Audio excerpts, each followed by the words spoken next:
جن نکالنے والے عامل ہوتے اے آپ وڈے جن ہو، یہ لوگوں کا مال بڑا کھاتے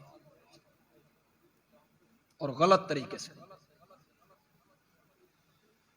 ان کثیرا من الاحبار والرہبان لیأکلون اموال الناس بالباطل ویصدون عن سبیل اللہ۔ کچھ بھی نہیں ہوتا الا ماشاء اللہ، کوئی لاکھوں میں کوئی ایک کیس ہو، لاکھوں میں ورنہ ان عاملوں کے پاس میں چلا جاؤں، آپ چلیں، انہیں گٹھ مارنی، انہیں آکھنا تیرے تے بھی جادو، انہیں کپڑے پہ گٹھ لگانی، تیرے تے بھی جادو جنہ دے ذریعے، بس پھر میں تو میں ہوں، میری جگہ کوئی اور ہو، اس کے پاؤں کے نیچے سے زمین ہو،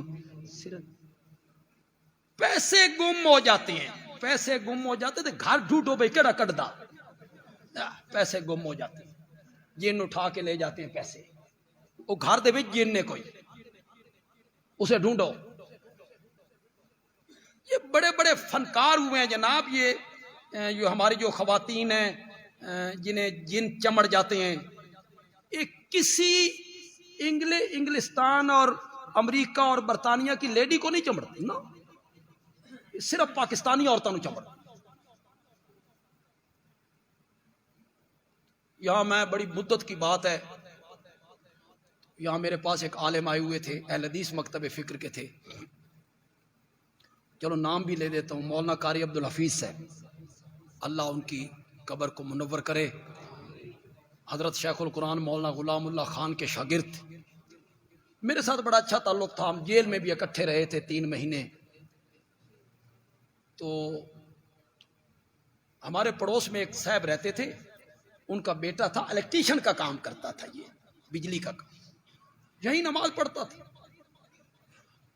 ان صاحب نے مجھے پہلے کچھ دن کہا بھائی جن ہے، جوتی اٹھا لیتا ہے، کبھی پاوے پہ مارتا ہے، ہٹ جاؤ نکل جاؤ۔ ایک دن رات آ گئے جناب، وہ 12-1 بجے کھڑکایا دروازہ کہ جو تے ہن جن سن لیندا۔ میں نے کہا مجھے تو کوئی طریقہ نہیں آتا، نہ مجھے پتا ہے یہ کیا ہے کیا۔ قاری صاحب نے کہا مجھے آتا ہے، چلو، یہ ساتھ ہی گھر تھا، ہم چلے گئے۔ قاری صاحب نے ایک تعویذ لکھا، تعویذ لکھ کے قاری صاحب نے چوری چوری مجھے دکھایا، بھائی ویکھ لے میں کچھ نہیں لکھے، ویکھ۔ قاری صاحب نے اسے لپیٹا، پھر ایک روئی میں لپیٹا، پھر تیل منگوایا، پھر اسے آگ لگائی، پھر اس لڑکے کو تاثر دیا کہ جو ہی آگ جلے گی تعویذ ایسا ہے جن ابھی آیا حاضر ہوگا۔ بس ابھی جلایا تھا کہ لڑکا یوں جھومنے لگا۔ قاری صاحب تھے اچھے طاقتور، ساڈے اور کمزور نہیں سن۔ قاری صاحب نے پکڑا اسے، کیوں پکڑا ہے؟ اس نے کہا میں نے نہیں چھوڑنا۔ قاری صاحب نے کہا تیرا باپ بھی چھوڑے گا، تو کیسے نہیں چھوڑے گا؟ کہتا ہے میں چھوڑتا ہوں، میری ایک شرط ہے، یہ الیکٹریشین کا کام چھوڑ دے۔ جن کی چھڑوانا چاہتے ہیں، یہ جنات ہوتے ہیں لوگوں۔ قاری صاحب نے جو ایک تھپڑ لگایا نا اس کے چہرے پر، قاری صاحب نے کہا الیکٹریشین کا کام چھوڑ دے، کھاوے تیرے پیو دے گھروں۔ تو یہ سب فراڈ ہوتا ہے، اللہ ماشاء اللہ۔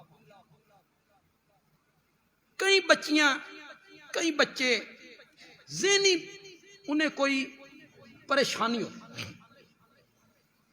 اس ذہنی پریشانی کی وجہ سے وہ اس نیج پہ پہنچ جاتے۔ آپ یقین کریں، میں ممبر پہ ہوں، میری بات کا یقین کر لیں، مجھے تجربہ ہے اس بات کا۔ اس نیج پہ وہ بچے اور بچیاں پہنچ جاتے ہیں کہ میں نہیں چھوڑنا، میں فلانی جا تو پھڑیا۔ اب جب وہ یہ باتیں کرنے لگ جائے بچی، تو والد نے اور بھائیوں نے تو یہی سمجھنا ہے کہ جن بول رہا ہے، وہ جن نہیں ہوتا، وہ سب کیا ہوتا ہے؟